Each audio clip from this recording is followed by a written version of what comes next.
Hi, hello, నమస్తే. ఒక మంచి విషయం.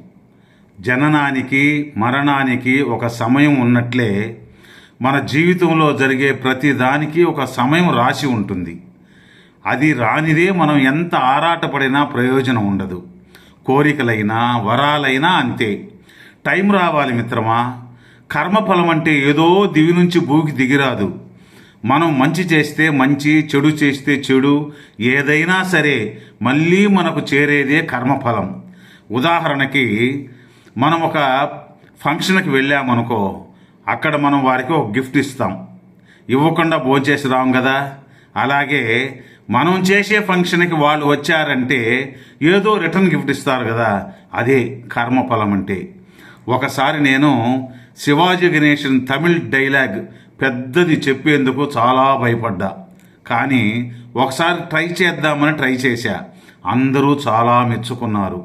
ఎందుకు చెబుతున్నానంటే, ఏడిస్తే నమ్మకం కోల్పోతావు, ఆలోచిస్తే సమయం కోల్పోతావు, భయపడితే బానిసగా మిగిలిపోతావు, బలహీనంగా ఉంటే భారంగా మారిపోతావు, ఆగిపోతే నిన్ను నీవే కోల్పోతావు. ఒక్కసారి ప్రయత్నించి చూడు. ఎంత పెద్దదైనా చిన్నదిగా కనబడుతుంది. తేలికగా విజయం సాధిస్తావు. గుర్తుంచుకో మిత్రమా. మనకి కష్టం వస్తే నవ్వేవారు, సంతోషపడేవారు మన బంధువులే. ధైర్యం చెప్పేవారు మన స్నేహితులు, భార్య మాత్రమే. కంటతడి పెట్టేవారు తల్లిదండ్రులు, తోబుట్టువులు. మన బ్యాడ్ లక్ ఇప్పుడు తోబుట్టువులు కూడా బంధువులలాగే తగలెట్టారులేండి. లోపల సంతోషపడిపోతున్నారు ఎదవలు. శరీరం అందంగా ఉన్నవారిని మనుషులంతా ఇష్టపడతారు.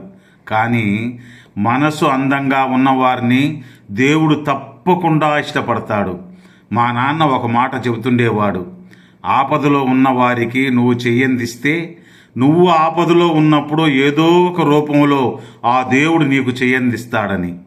ఒకరు నీకు సారీ చెప్పారంటే నీ మీద వారికి కోపం పోయిందని అర్థం. కానీ ఒక డాక్టర్ హాస్పిటల్లో సారీ చెప్పాడనుకో, మనిషే పోయినట్లు మనం గ్రహించాలి. మరలా ఎలా ఉంది డాక్టర్ అని అడగకూడదు. గుర్తుంచుకో మిత్రమా, ఇది నిజం.